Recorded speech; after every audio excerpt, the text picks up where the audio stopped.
Hey everyone, welcome back to Crypto Cash. Thank you so much for joining me here. Hope you're having a great day. Let's take another look here at Solana, see what's going on. Oh boy, what a weekend, huh? We saw Solana cranking yesterday. Of course, obviously the good news from President Trump with Solana, XRP, and Cardano all being added to the reserve, if I'm not mistaken. Obviously, there's some fundamentals on that you can look into yourself. But the truth is, we saw a significant amount of buying pressure, about 25% up on the day for Solana. And obviously we're down back to that halfway point on average, or roughly. That is an average retracement. Commonly when you see the price action take off in either direction, coming back to that 50% level is super common. So I'm not surprised to see this here, but on the same accord, it's kind of refreshing too, because now you get an opportunity to maybe take a better long at a different, better price point. There's possibilities there. Keep in mind, 160 was at previous resistance. It's a potential support now, but it's hard to say specifically at this level, just based on how the price action is moving. I do feel personally that Bitcoin will continue lower, just generally overall, based on the simple fact that we have a pretty significant CME gap there. In case you hadn't noticed or seen, there is a significant CME gap here between 85 and roughly 89,000. The previous gap was 85 to 95, and half of that has been since filled. So just know that's present, that's relevant, because Solana, as much as we love this coin, is going to be pulling back when Solana pulls, when Bitcoin pulls back, and pumping when Bitcoin does too. Granted, there's some good fundamental benefits here for Solana, but the general consensus is that we gotta wait for Bitcoin to bottom out. That's a simple way to understand it. But let's take a look here at some liquidation levels. We can see these late shorts at 180 to 185 are effectively in profit. Unfortunately, a lot of late longs here are subject to potential problems here. We take a look at liquidation. There's a significant amount of pockets here, 146, all the way up to about 150. So I wouldn't be surprised we see that 150 range retested there. It's basically a local high, and that would seem sensible. It'd be a full fill of any potential gap that's present on Solana, for example. Even though there isn't one for CME futures yet, that is essentially what's going on here. So we can see that a very present real thing. Take a look here. Again, from the macro perspective, we can see 180 is that solid resistance. So we just got to be mindful that 180 moving forward will provide some resistance if we retest that soon. Similar, or conversely, that 135 to 140 range will be support. We can see that reflected here.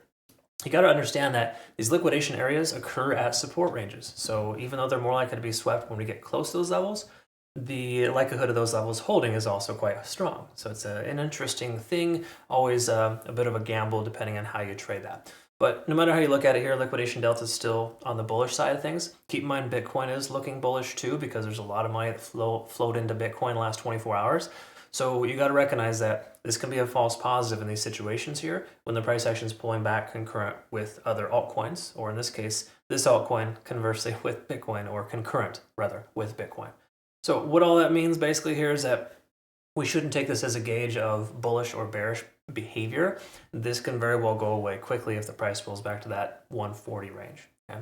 So not saying you should necessarily wait for that, but you do need to recognize that's a potential reality for us to see that 140, that low 140s again, if Bitcoin comes down to 85K, for example, to fill its CME gap. Okay, so 150 and 141 are those two areas of control here. These are local points of control and or open interest, effectively the same thing in a lot of ways. So those are our next key levels of support, 150 and 141. Okay, just kind of paraphrasing there. Obviously, there's a lot more support in the low 130s. I think that's less likely to go below 130 at this point.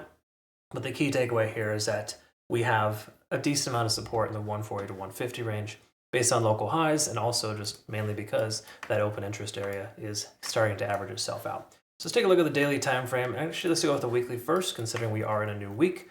And let's kind of reference here, first of all, that we can see we're under both moving averages. Okay? So until we close above 180, pretty solid amount of confluence there on the weekly based on the 50-day SMA.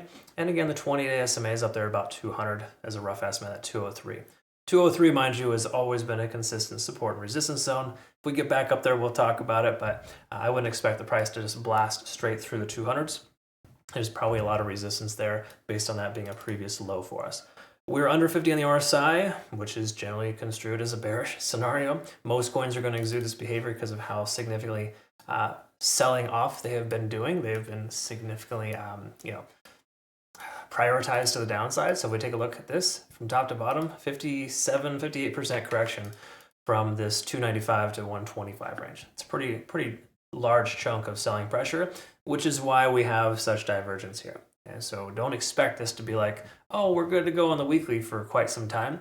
We're going to see this kind of bearish divergence for a while just based on how significantly oversold this coin is. However, we see this bullish engulfing candle from last week so far with a halfway correction there. That's what leads me to believe the 150s is probably going to be a good support range for this coin. So the verdict's still out, it's still early, but at this point we are tentatively below the 20-day SMA, still under the 50. There's not a lot of reasons to get too crazy and excited about this. And you're probably thinking, wait a minute, we just broke the ascending trend. Yes and no. Truth be told, the descending trend is commonly going to be a series of lower highs and lower lows. We're still below the 50-day SMA, and that's not generally a good sign. However, you can also argue that we've broken our descending trend here, but I don't really think that's happened yet. We look here, we see our local highs here, still staying below that. So at 175 to 180, strong resistance level until we close above that. I really don't think we've broken bullish by any stretch. We're right here at 50 on the RSI or just below. Bitcoin has a very similar structure. If you see here, we're right at that 50 level and staying under. So kind of implying that further downside makes sense, or just an initial rejection at this first reattempt of this local high, that break of structure was unsuccessful. And that's normal. It's very common for that to happen the first time. We can see MACD is converging here, but that's kind of a false positive based on how much buying pressure we saw yesterday. So, from a fundamental standpoint, you're probably good to go at 150 and 140. I think those are two good solid areas of consideration for longs to the upside.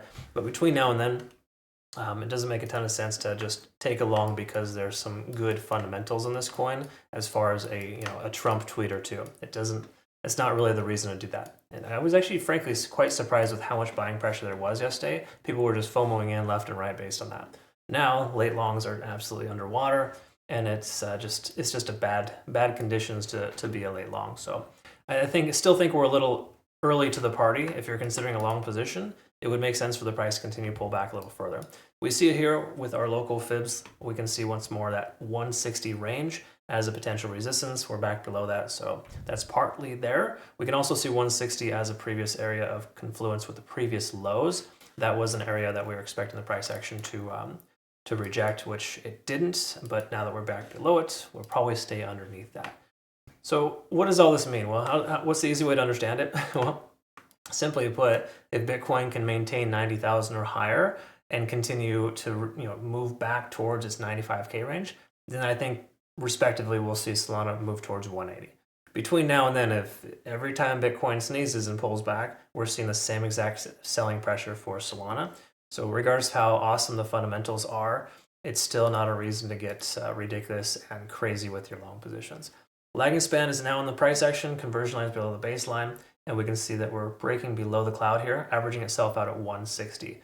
So I would say the best gauge here is a closure above 160 gives us some confirmation we are most likely still sustaining this price action. We can go higher, and closure below that implies further downside. I really don't feel confident recommending a long right now, just based on how significant of a CME gap we have here for Bitcoin. It's just it's not a good news situation for us. Okay, so try to recognize that this, even though these aren't like 100% foolproof getting filled, they're like a super high statistical probability it's going to happen at some point. So whether or not we get a fake out between now and then, or it happens right away, that's still yet to be determined. All right, cool. So that's all relevant here. If you're rolling your eyes and wondering why Bitcoin, why is this guy talking about Bitcoin so much? It's because it matters. That's the only reason. I wish it wasn't like this. I wish altcoins just moved, however they saw fit. That would be so much easier. But you always have to take into consideration the old champion here, which is our good old friend Bitcoin. Anyways, that's where we're at. I'll post a playout chart on our Twitter, Telegram, and Discord. Hopefully you can learn something from that and or learn something today. Make sure you reference Bitunix too, folks, between now and March 14th. We got 11 days left to effectively be able to benefit from this deposit bonus. So check that out. Make sure you take advantage. I hope you all have a good rest of your day, though. Thanks again so much for your time. Always hit the like button when you're watching my videos, and we'll see you in the next one. Take good care of yourself. Bye-bye.